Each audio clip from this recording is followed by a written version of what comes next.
Perfect,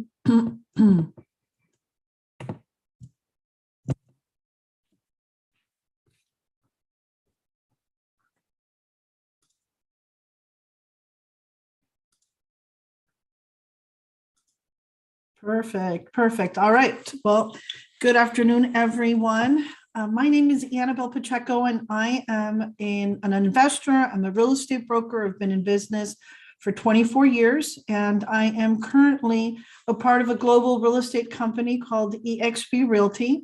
And really the purpose for this weekly call that I do is just to share with everyone the steps that I took in purchasing my first multifamily deal. Most importantly, I think it's just bringing guest speakers also from the multifamily space to share with us and really just to expand on our knowledge. And one of the things that I do, I am part of different multifamily groups. And, I try to gather the information that I learn from those groups, and I try to put it in some of my presentations as well, and just share this information with you guys. I encourage everyone to participate, ask questions. Everyone's at different levels in this process, and there's really no wrong questions. I think this really is just for us to connect and for us to learn and grow. It's a safe, just a safe place. I'm not selling anything or not offering anyone anything, and I'm definitely not a financial advisor.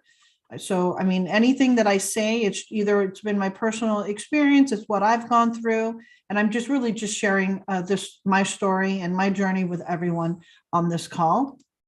A little bit about myself. I started in the mortgage industry in the mid-90s. So I was doing a lot of refinances back then and refinancing people at 9.5% interest rates, which is, I know in today's world, pretty crazy, right? Everyone's complaining that interest rates have gone up and we're at 5% right now, but you know what? 5% is still a pretty good rate. I've purchased over 100 properties throughout my careers. I've been very involved in purchasing, rehabbing, and flipping properties. I did manage properties 2 to 4 units, kept those, I rehabbed them and just ended up keeping them and managing them, and did that for a while, and then deviated a bit in 2001. Real estate market changed a bit. We weren't finding properties the same way we were able to get them previously. And so we kind of deviated and went into the restaurant business and just built a 150 capacity restaurant from the ground up. We had a staff of over 15 people that included managers, servers, chefs, and ran that business for about 8 years and was able to sell it. It took us about 8 years to actually get that restaurant, pretty much producing where we could turn around and sell it. So anyway, was really happy the day I was able to, just hand that key over to the new owner, and went back to what I've always done. My life has always been real estate, and have been focused the last 10 years strictly on residential and commercial real estate. And so in 2015, I did go out and purchase my first multifamily, which was 34 doors, and this was in Texas. And I have, through the years, have expanded into El Paso, 310 doors, Houston, 180 doors. I just gotten to Cleveland, 75 doors, and also doing some investment in hotel development and a parking structure that's alongside the hotel. So have definitely, grown in this industry. And what really changed for me, I think, was I was just tired of this constant, purchase, you fix it, you rehab it and sell it, right? And it's starting all over again. It's definitely a great way to produce capital, and I still do it. If there's opportunities to buy, flip, and they make sense, absolutely, right? It's a great way to create capital. But we did it for so many years, and it was just a continuous thing that it just kind of, for me, I came to the point where I'm like, okay, how can we make our money work for us? And in just kind of doing my own due diligence and my own research, it was multifamily, right? We were looking for just a way to create that cash flow and that generational wealth.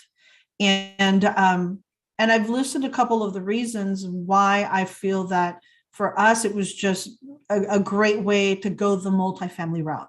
And number one is cash flow, right? Everyone wants cash flow, and multifamily does give you that opportunity. And in a nutshell, it's just your rental income minus all of your expenses. That net cash flow, right, is what you will be getting every month. And number two, it was just really the loan pay down. Like, we honestly are having our tenants every month paying down our loan. And multifamily, again, when it's factored in, when the numbers are done properly, the payments collected more than, cover that mortgage. And again, you have your cash flow. Number three, it was appreciation. So for us, it was like, what can we buy today that in the long run, right, over some years, over the long run, that this property is going to appreciate. And I'll share with you guys that when I purchased my property, I did bank on it appreciating immediately. I was looking at the cash flow, and I thought, you know what, over the long run, over the next 20 years, this will more than likely continue to appreciate. Well, our market has changed, or our market, in 2000, I purchased this property in 2015. So 2015 until now, we all know what's happened in the real estate market. And so the property prices just went up, skyrocketed. Another one of the benefits was the tax benefit, which when you buy multifamily, you have an opportunity to depreciate. Pretty much you expense a portion of the physical structure each year. And you also have that opportunity to do a 1031 exchange, which basically allows you to defer that capital gain and roll it over into another property. So if you're looking to upgrade and there happens to be an opportunity that makes sense, well, you know what, this is when you can take you can exercise that option of doing the 1031 exchange. So I'm going to give you guys, a little example of the property that I purchased. It's a value add opportunity, and value add just strictly means you're buying the worst property in the best neighborhood, and you're going to increase its net operating income by, number one, renovating it and increasing that rent. Okay. So, and this is what we all want to look for. And just a little story, this property was being sold by a real estate agent who happened to be the owner of the property. And I was a buyer who happened to be an agent myself. So really, we didn't need any representation. We were just both kind of negotiating on our own. And I was able to ask the seller if he'd be interested in carrying a note for 2 years. And what does that mean? That means that I did not have to go through the traditional finance, right? I mean, I was in a position where I could give him $350,000, which was a lot of money. I mean, I didn't have to come out of pocket with all that money, but I had sufficient money to come into this deal. I didn't want the headache and the stress. I was already stressed enough about getting myself into multifamily that I just thought, okay, to have to deal with this loan process for me at that time, I just wasn't ready. And I was okay giving him a $350 down payment to just get into this property. We did our due diligence. We did everything that you're supposed to do prior to purchasing property. But you know what? I pretty much alleviated the lending part of this. It was a pretty simple process. We closed the deal, and I had 2 years to basically rehab and increase those rents. And we went in, I mean, the minute we closed escrow, everyone that we could give a 30-day notice to, we gave a 30-day notice and we began to just fix the place up. Now, if you go back to my history, what I've done, or my just kind of what I've done in the past, I've always been involved in rehabbing and flipping. So it was a very natural transition for us to just go in there and immediately just start fixing this and improving the property. And so as soon as we did this, right, we're starting to improve on the rent. Rents were very low, and we were going up to market rents, and maybe even a little, no, we were staying at about market rent and turning and handing over like a really nice unit. And a lot of times your same tenants will move and want to upgrade into another one of your units. I mean, when they see that here's a new owner coming in and they're fixing and they're investing and they're putting money into the property, they like it, they want to stay there. I mean, if they were there when the property wasn't great, now that you're fixing it up, I mean, they're going to want to stay there, and they don't mind paying market rent because they know what they were paying was just, I mean, it was below market, but the condition was terrible. So we just started fixing, and by year 2, we were able to just refinance, and property was appraised at $1.6 million at that time. So it pretty much doubled in value. So this is, lesson here is when you go in there and you remodel, you rehab and improve the rents, I increase the rents, your net operating income automatically will improve. And so it's much easier to get a loan. So that was one of the reasons why when I purchased it, I did not want to go through the loan process, because I knew this property was not really, it wasn't producing enough, and I was going to have a hard time getting the loan.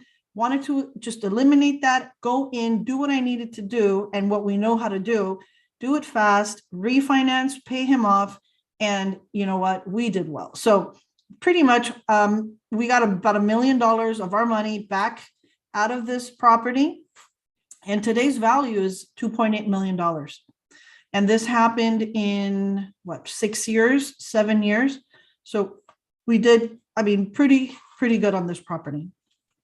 Any questions so far? Kind of want to get an idea with those that are on the call today, who has multifamily, or, I mean, if you can raise your hand, if you have multifamily, if it's, 10 plus or 12 plus, 15 plus doors, or if you're currently looking to invest in multifamily. You can put it in the chat, you can talk, it doesn't matter, it's a safe space. But I want to get an idea of what we're, like who I'm talking to audience wise. Okay, let's see here.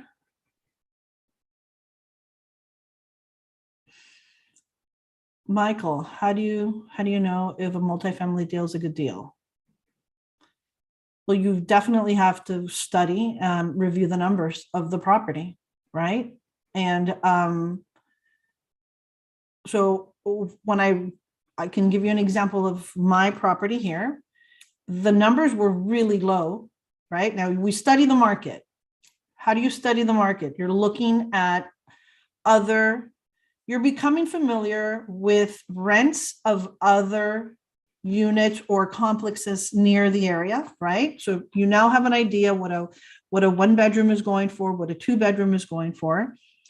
You also want to take into consideration the condition. So a lot of time we visited those other apartment complexes to find out and see, you have to know what your competition is, just like you would a single family residence. If you're gonna go buy a house, right? The difference here is that when you go buy a house, you're comparing it to other homes, and the condition of the home that determines the value, right, in the area. The beauty with multifamily is that the value is based on the net operating income that property produces. So if I'm studying the market and I know that rents were at the place that I'm purchasing, rents are super low and the condition of the home is terrible, I know right there, without even having to do a bunch of like other analysis, I already know, okay, there's some value add opportunity here. So now I'm just comparing, right? Like if rents were $400 here and I know for a 1 bedroom and I know somewhere else there's $600-700, well, there you go. That's where you determine, right? There's that value add opportunity that if I invest some money into this unit, I can potentially increase it by $200 or $300. Does that make sense? That's working with the sketch artist on those. So, Michael, I hope that helps. Let's see here. Moving from San Francisco to single family to multifamily for buy and hold. Okay, great. I own a duplex and looking to grow from there. Fantastic. So I own multifamily before, none at the moment. Okay. I haven't done yet. Investing, learning, perfect. Okay. Aren't you losing money in the meantime that they are? So, okay, Michael's saying yes, but aren't you losing money in the meantime that they aren't there and you're renovating it? You have to factor all of that in. We try to move as fast as possible, but you're going to make that up with the increase of rent. I mean, I went from I'll just throw out a number from a studio that was getting we were collecting, and again, we're going back to 2015, they were collecting about $450. We went from $450 to about $650, $660. I mean, we went up tremendously. So it more than makes up for a 30-day or even a 60-day vacancy, if that makes sense.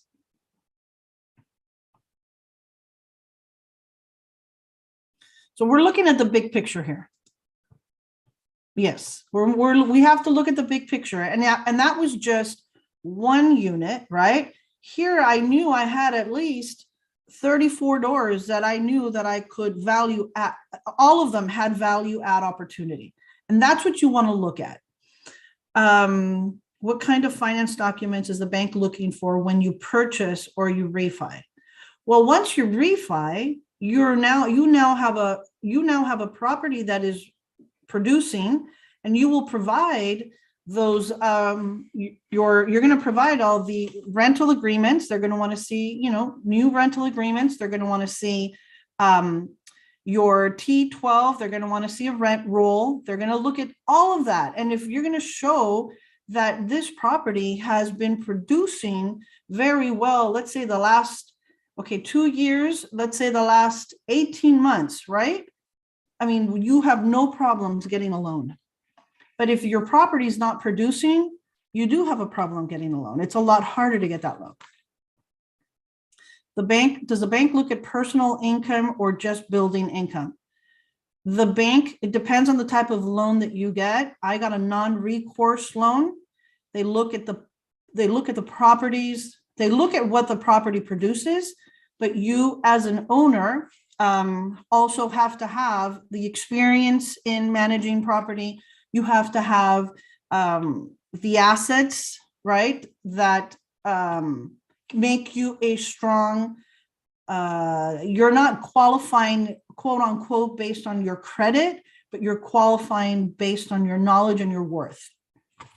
If you're new, you need to bring someone who's experienced on board with you so that you can do that. And that's a great question, because that's going to lead us into today's topic, which is really syndicating. And I don't know if any of you have ever thought of syndication, but syndication is a method or a way that it will allow you to grow and to get into the multifamily space a little bit faster.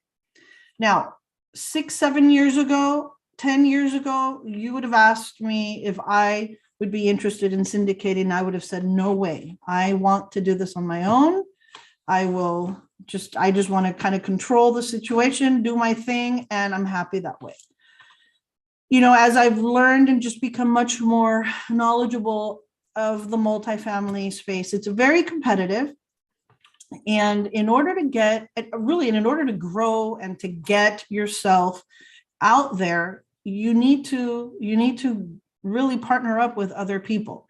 So like perfect question that Michael asked, right? What happens if you don't have the experience?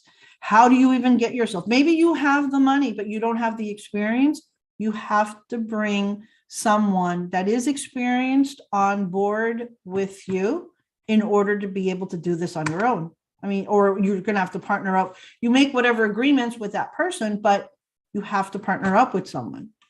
So that's why I think for me, I've learned that there are some great syndicating opportunities out there for you to invest your money. You're not hands-on. I mean, you're not actually out there doing the stuff, but you have access to everything, and you should have access to everything.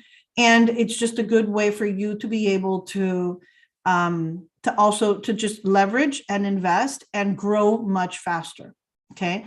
So let's see here. What if you say I know what I'm doing? I was a GC and have finance knowledge. Yeah. I mean, I'm a business guy. Why wouldn't they give it to me? You know what? You could say whatever you want. They're probably going to want to see what you've been involved, what you've done. Like, give them a resume. Give them a resume of what you've done. And then the bank will determine if that's okay for them. So I wanted to lead into, let me show you guys. So this is the building. It's 24 units, 1 bedroom, 1 bath. And then here's 10 units, 2 bedrooms, 1.5 bath. Okay. But today's talk really is about syndicating, right? Like, I'm going to talk to you guys about just 5 things that you should do before investing in syndication. And this is, again, if you're looking to just, you want to invest, and it's nerve-wracking. I mean, for many years, I was not okay with syndication. I was afraid, right? Here I'm giving my money to someone else to invest. But as you become familiar with it, and you're able to look at these pro formas, what kind of questions to ask, you kind of just become familiar. And again, you have either vetted this syndicating company, whoever it is that you're going to be dealing with, that them, how they work, their background, that they're transparent. I mean, so many things, right? So I'm just going to list 5 things that you should do before investing in a syndication. Okay. Number 1, you want to do your research, right? It's critical.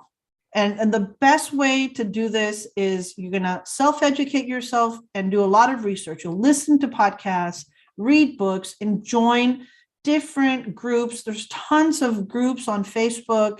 Podcasts, there's just a bunch of them. Just go into this like multifamily world and start just plugging into different things. And you need to expose yourself to this and just start learning this. I'm sure many of you have on this call, and if you haven't, read Rich Dad, Poor Dad. That's a great book, highly recommended. And the other one is Bigger Pockets. Bigger Pockets podcast, or just Bigger Pockets website. I did a lot of research there. They have great information. And you know what? You'll just probably even meet people from that. So number 1 is do your research. Okay. Number 2 is ask questions. Like I said, there are Facebook groups and different forums like Bigger Pockets that really can help you learn the kind of questions that you should be asking these syndicating people, right? It's likely that other people have really the same questions and concerns that you have. And sometimes just by you asking that question, it really will help everyone else. And that's one of the reasons why on this call, ask questions. If you guys don't know, ask them. And you know what? And I may have the answers, I may not have the answers, but if I don't, I definitely have the resources and can connect you and get you the answer so that you have that clarity. Okay. There are no dumb questions. I mean, you just have to be diligent about what you're asking so that pretty much you are getting answers for all of your concerns. Okay. Any questions so far? All right. So let's go to number 3. Okay. Connect with other investors. Again, connect with other investors. This is something that I have done now for the last 5 years. I've just been connecting with a lot of different investors. You might want someone's phone. I think we're getting feedback. You might want to mute yourself. Connect with other investors. You have to just talk to people, ask questions. Everyone in different, like just Facebook groups are very supportive. People are willing to give you information. They're willing to help. I mean, I don't know how many of you are, if you're in any kind of groups, but and I'll give you guys a perfect example. Just yesterday, I was invited to Clubhouse, and it was a group out in Texas. They're multifamily, and you know what? This one guy comes on who is looking to buy 15 units in a rural area of Texas. And all the questions that he was asking, there were some, professional realtors, real estate agents, investors, multifamily experienced. They were listening to this guy ask these questions and discouraged him. Discouraged him completely from investing because number one, he was desperate to get into a property. He wanted to buy multifamily. He had overbid on this particular property, and in the hopes, right, he thought, I'm going to go in there, value add, I'm going to remodel and improve the property. And they're all telling them, like, are you familiar with this area? No, I haven't even been out there. All right. It's like in an area that is not growing, you're not going to be able to get what you want. And they had, someone actually got on and checked that property, and they're like, they just bought this property 2 years ago or 3 years ago, and they're now selling it. Why are they selling it? Oh, because he wants to buy a bigger property. No, maybe because he can't get the money he thought he was going to get on this property. So they just started to dissect, right? And these are experienced agents, started to dissect this property. This guy was like, you know what? This is so helpful. This is so great. You guys just saved me from losing, right, all this money. And that's the beauty. And that's the reason why it's very important that you guys just connect with different groups. You guys will find the group that you like, and then you connect every week with them and establish a relationship with that agent or that investor. And that's how you learn. So I really can't stress the connection with other investors and the connection with other real estate agents, really anywhere that you guys are interested in investing. Okay. Review previous deals, right? Finding comfort with financial projections, summary data, and investment lingos may feel super overwhelming. Okay, and I know because I've been there and done that. But when you start looking at these summaries, like you start looking at these financials and you become familiar, then it makes it easier for the next time around. Obviously, like anything, the first time is going to be difficult, right? But the second time around, you guys are now you have an idea of what you need to do, and you're able to look at these financial projections and just look at everything, and it makes sense now. Okay, so it's just for you, it's important for you to become familiar with these things. Okay, and honestly, it's just asking questions. Sorry about that. Number 4, take your time. I see, and I have seen a lot of people just get like anxious. They want to buy a property. They just want to buy a property. And kind of like this guy that I just mentioned, he wanted to buy a property and he was getting himself into something that was probably going to be a really bad financial move. Take your time. When there are syndications, they do fill up fairly quick, right? You either have to be ready to, you're ready to pull the trigger to get involved in this deal because this deal made sense. And if you're not, it's okay. Just stop and just wait, because there's always real estate multifamily deals. Always.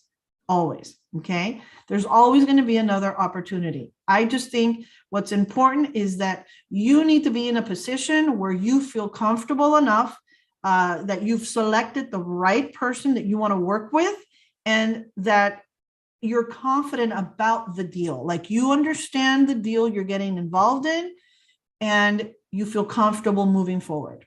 Okay. So don't rush this, because this is a lot of money, right, that you're putting on the line, and you want to make sure that you're doing this right. And then number 5 is just considering everything. If you take nothing else from today's information, from today, what I'm giving you guys, it's very, very normal to be nervous, to be anxious, to be, overwhelmed, especially when you're handing over money, right? You're doing this for the first time with a syndicating commitment. It's stressful, regardless. But it's just important that you understand that there's going to be times where you either are going to pull the trigger, right, and go for it, or you're not going to do it. So all I can tell you, and this is just from my personal experience, obviously it took me years before I decided to invest in syndication. But I will tell you today, I've done it now multiple times. And I think it's definitely the way that I would like to run part of my business. Would I like to go out and find my own multifamily and run it and do it and, do what I've done? Maybe, yeah. It's very time consuming, but if it comes across and there's a good opportunity, why not, right? But in the meantime, I have the funds that I can invest, and I don't want to keep my money in the bank where it's not producing anything. I'm definitely investing it in the right syndicating company. All right, so I wanted to, before I go on, because there's still, more stuff here. Any questions? Remember, the more questions you ask, the more you learn as well. I have a question. Sure. Go ahead, Larry. Is there a list of recommending, well, not necessarily recommend syndicating it? I didn't hear you. Shoot. You said, is there a list? Can you hear me now? Yes. Is there a list? Yeah. Is there a list of different syndicators that you'd recommend us to start researching, or how would you go about finding syndication transactions? So, and that really just comes with you exposing yourself into this multifamily world. It just naturally, it's a natural, it just is an organic relationship that comes from being in the multifamily world.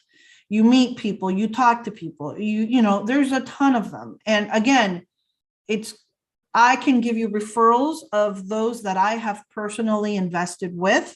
And I think that if I'm going to talk about any kind of syndicating company out there, I can only talk about the ones that I know and that I have personally invested in. I will not sit here and advocate for someone else that I have no idea how they work. So Number one is you meet one, you talk to one, right? And I can give you guys some recommendations. And then if you like them and if you like how the syndication works and you're okay with it, then, you ask more questions. And so I'm going to continue this. And I think this also might give you a little bit more clarity. Like if I give you a couple names of some syndicators, right? Okay, well, what do you do next, right? What do you ask them?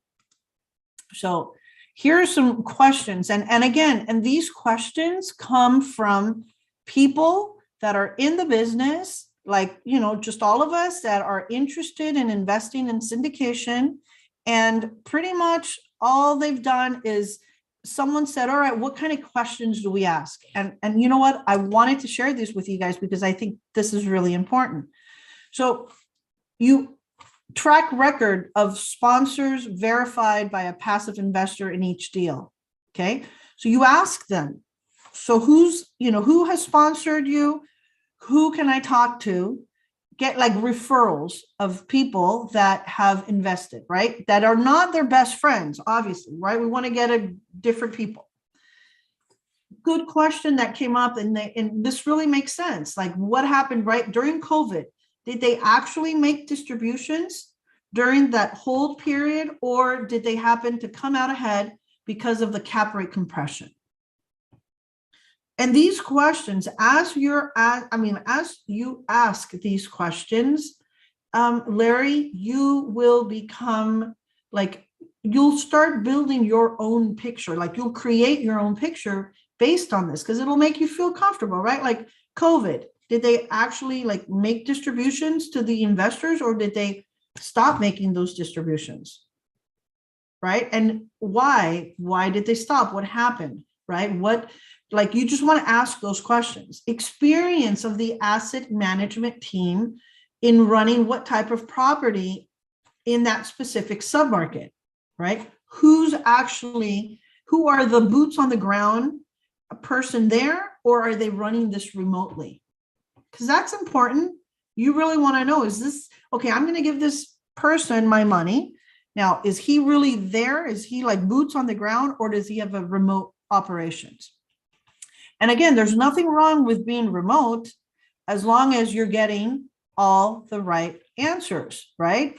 So next would be how long and how well have those teams worked together, and with clearly, right, like roles. Everybody has their roles. How long have they worked together and what have they done?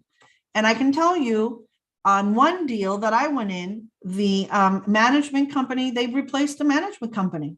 They weren't doing a good job. They gave them like 30 days to see what they were doing when they acquired the property. They didn't waste any time. They fired the management company, brought in another one of their management companies that's currently managing other property. And you know what, took over, and things are doing well. So they have to, you want to make sure that, this investor, or the company, the syndicating company is pretty hands-on. They're quick. They're on their toes with things, because we're talking there's millions of dollars out there. Okay. The other thing is, regardless of a 506B or a C, how well do you know, like, and trust that sponsor? And I really think who also might be primarily serve as the capital raiser, right? Because that sponsor could be a capital raiser. And I think that it's critical for me that I know and I trust that person if I'm going to give them my money. So for me, my decision was really based on, I saw what they were doing, the experience, and I know him for the 12 years. I know his personality. I know how he works. I felt comfortable. Okay, I'm going to go that route. But again, it's not only like that, because I've invested with someone else that I've known for less than a year, but I trusted, I saw how they work. I see what they do.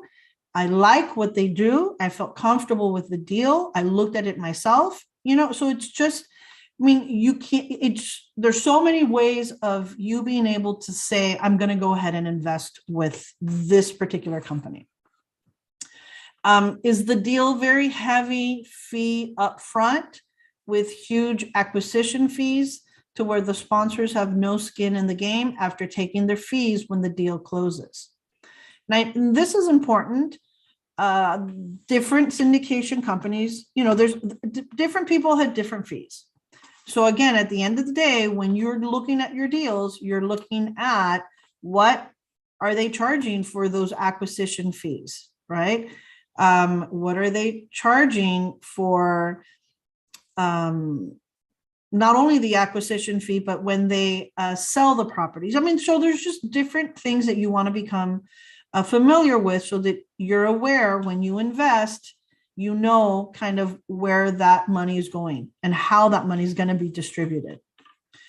Have the sponsors, this is a really good question, have the sponsors completed a full cycle of similar vintage deal and market? So one particular syndicating company that I've invested with has multiple deals. They have, I've lost track, but possibly maybe 9 deals, 10 deals that they're working. And what I see them doing is that they have bought in one particular area and they're growing their door count in that same area. So when, and this is just a smart move, right? You buy your first unit in this area and then you're known, right? Other people know you're doing a really good job. You're fixing this property up, rents, everything's going well. Well, then you're able to kind of meet other possible owners of apartment complexes out there, multifamily, and, or you connect with them, you let them know what you're doing. And so they have been growing in the same area where they've bought their first deal. I think they've acquired 500 or 600 doors additionally from that one deal that they did there. And so they're very familiar with the area, right? And that's what you want. You want someone that's familiar, that's doing this consistently and has maybe focused part of their investment in a certain area, and they're just kind of growing that area. And so once you do that, it's easy. And again, as an investor, right? I'm not hands-on. I'm on the sideline. I look at, okay, what's the price per door? And if the price per door is, a number that for me is like, oh my gosh, that's a really good price. And obviously I look at other stuff, but that price per door is like a great price, I'm in, because I know there's that value add component there. They're going to go in, they're going to fix it, they're improving, increasing the rents. And then here we now have a property, right, that is producing at a much better rate than it was before. And of course, then the value of that property goes up. So I'm good with that. How often, if ever, has your team made a call for cash, right? They always, some of them will call, not always, but they'll call, right? And ask to see if you want to invest. And what are your screening criteria for investors? You ask them, right? What are they looking for in those investors? How do you find the deals? Is there a fee? What percentage is that? And how do you find on-site management? I can tell you some of these syndicating companies have relationships with management companies that are running all of their properties. So all over, it could be in Texas, could be in Cleveland, could be, just all over in different places. And they already kind of have that system down, right? They kind of know how they work together and they're doing really well. So, if you can manage here, you can manage over here and you can manage over here. And so I know that that's one of the things they are doing. What resources do you have for insurance, permitting, state, local concerns? You can ask that. They usually have all of that. Whether one is a limited partner or a general partner, as an investor, one should always have access to financials and other info needed and wanted by the investors. So you should be able to talk to this general partner and ask that you'd like to see the financials, right? You want to see what's going on.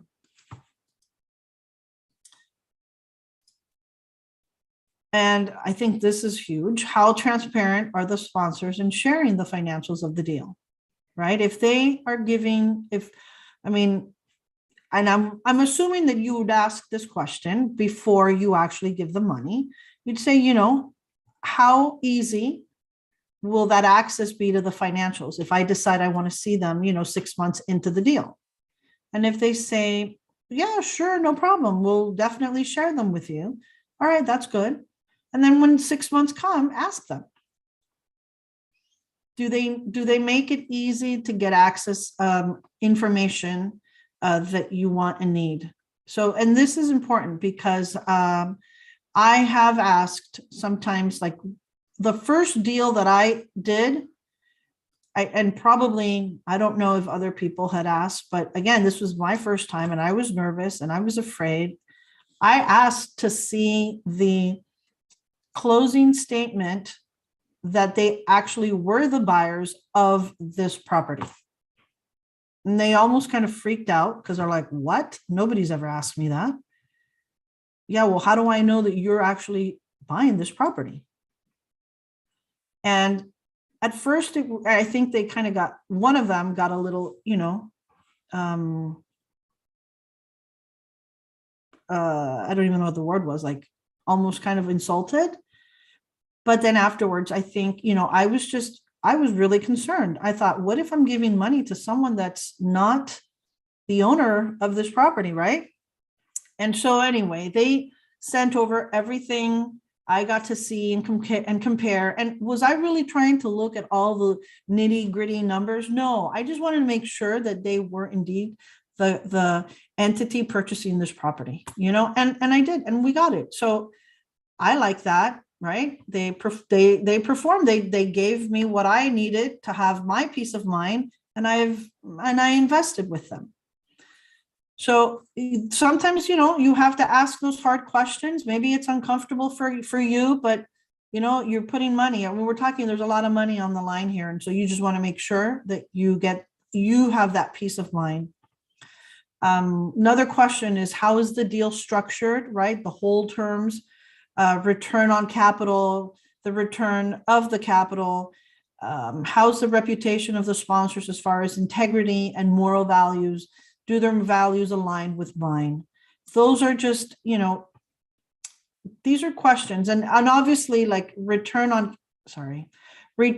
capital and all of that is given to you prior to you investing. I mean, they'll give you a whole financial like memorandum that you could look at and make a decision and see if the numbers make sense for you and if it's something that you feel comfortable investing in. And I think that's all I have as far as, information. Let's open it up for some discussion and questions here. Any questions? None? You guys got it all? Hi, Annabelle.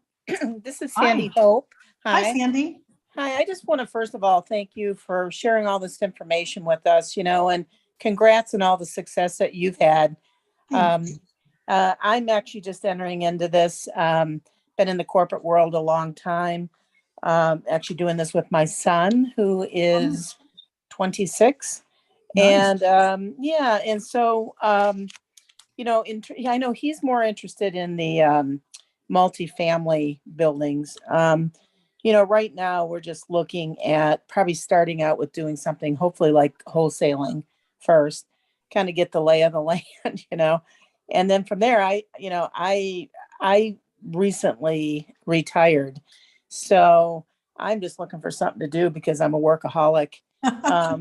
Seriously. So where are you at? What area? I'm at near Calabasas. Oh, okay. Oh, so you're in California. Great. Okay. Yeah. Okay. I'm in Walnut. Oh, okay. Okay. Yeah.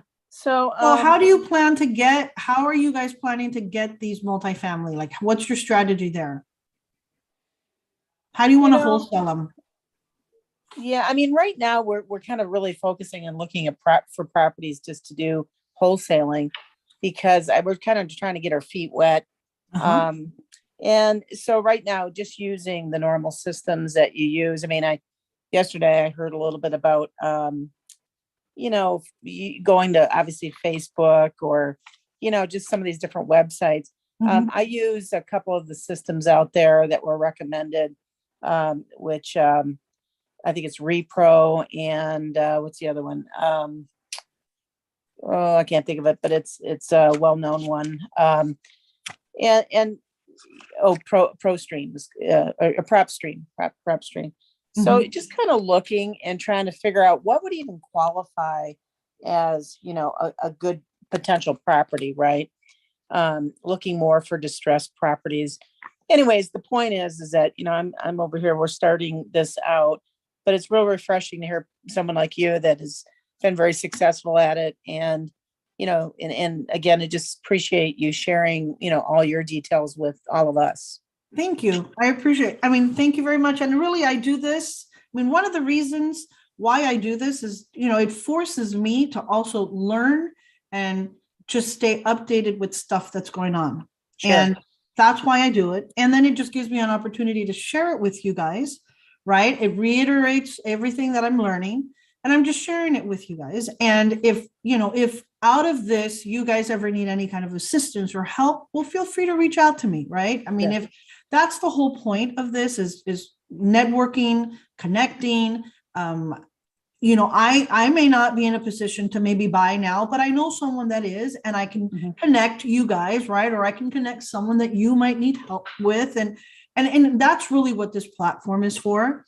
And, Sure. and I bring in guest speakers as well, because you know what, that's their thing. They're coming in and they're going to just share with us what they're doing. Right. So, and one of the things that I wanted to say to you is, if you're looking to, and are you guys looking to buy property in California only, or are you looking to go out of Yeah. California? Outside of California, I have my real estate license. I just have only bought properties for ourselves. I've Okay. owned a couple of waterfront properties in Florida. I've owned Okay. a condo on a golf course in Florida as well. So, and I've owned another property here up in Bell Canyon. So I've kind of done my own thing, but Okay. now I'm kind of looking at going the route that you all have gone, and Right. giving that a shot just because it looked like fun. So, So but your main goal right now is to actually purchase the multifamily on your own, not syndicate. um no, probably not. I probably just want to work with an investor. Mhm. I mean, I know I could invest some of my own money, but they tell you not to do that. So Mhm. Mhm. which makes sense. But right now, I know we would be interested in the wholesaling, but also maybe trying a flip, which I don't know that right now with the interest rates going up is probably the most wise thing to do. But I mean, again, it all just depends on the property and the price you pay for the property, right? And what you can get sure. out of it. You factor in the cost of doing business. If it's a month, 2 months, or 3 months hold, well, you factor that in. And if it makes sense, then you could still buy. I mean, it's hard, obviously, right now with prices of homes being so high. How do you find a deal, right? You're going to Yeah, have to go through hundreds of deals to find that one deal, sure. for sure. Yeah. Okay, so you are open to multifamily outside of California. Yes. Okay. Yeah, I am. I mean, I know, I've been working through with Bill Gross as well. And then also the fellow that bought the place in Chicago. I can't think of his name. Paul Kraus. Paul, yeah, Okay, Paul. cool. And hearing Paul's story, because I mean, I guess several weeks ago I was one that asked the question, how did you manage your crew, your renovation crew from afar? And he was telling me about, doing Zooms and, obviously having a project plan and things of that nature, which makes perfect sense. But, I mean, I guess ideally I'd rather find, and it's probably most people on this phone would rather have local, just so that you can be a little more hands-on. But, I mean, if the opportunity presented itself somewhere else, then we'd probably go for it. Well, Well, and I don't think I got into it all on my deal, but when we bought in Texas, I mean, I live in California, we created our own management team, and our management team consisted of one manager and a handyman. Okay. That's it. Well, They lived on they lived on the property. They uh-huh, got a discount on rent. They still had to pay rent, but they got a discount. uh-huh. And that's how we ran the property. Weekly phone calls, and they were our eyes and ears on the property. Now, my husband's a general contractor, so he understands he's very well versed in what is any kind of repairs, and he has ideas of cost. So if someone, if big things happened, he'd get a third party out there to look at, let's say the roof needs to get repaired. We get a quote, Sure. right? A couple different quotes, and he'd hire someone to do that. But our handyman and our manager, honestly, were are the ones that kind of take care of the daily operations there of the property. And 34 doors, honestly, was not enough, at least for me. Again, this is all personal, right? For me, Yeah. it wasn't enough to hire a management company. I didn't want to give away that fee, right? I Sure. wanted to keep that as income for ourselves. And it just made a lot of sense to have those two people, and we were able to run it successfully. Wow, that's awesome. Mhm. That's awesome. So it worked out well. I mean, we went out there at the beginning, at the beginning, when the property comes over to you, there's a lot of work that needs to be done. And you need to be there as the owner. It was, my husband was there more than I was, but he was there, and he was, making sure that things were getting done the way that we wanted them to get done. And after that, like after the first year, then it was, we'd visit the property maybe twice a year, and then it was just once a year, and that's it. Yeah, it was really nice. It was really nice. We got things up and running the way we needed them to run. That's awesome. And you learned all, the whole way through. So, And it was hard. Yeah, it was a great experience. And I think that we all have to go through that to understand this at a certain, at different levels. But when you go through it, you live it, you get it. Yeah. You really get it. That's Yeah. awesome. So Well, that's again, all thank I you can for say. sharing it all. It's My been pleasure. very helpful. Well, Thank you. thanks for joining the call. So any other questions? We all good? You guys all are going out and you're going to go buy your investment property. You're a multifamily. All right, very good. Well, I want to thank everyone for joining me today. We meet every Wednesday at 2 p.m. And like I had mentioned, I share just my story, my experience, what I have been, what I've gone through in the multifamily space. I do bring guest speakers in as well. And just come by, come next week, join me. If you're in California, we have an event. We have a live event that's for real estate agents. And if you're interested and you'd like to go, I can put the link on here, and come by and we can meet. You can learn some good stuff and just network with people. All right. Have a wonderful, wonderful week. Let me see. I have a question here. Oh yeah. The link is on the chat. If you guys want to, if you're interested and you want to come out and meet us, feel free to check it out. And if not, thank you guys so much. And we'll see you guys next week. Take care. Thank you. Have a wonderful Thank you. day. All right.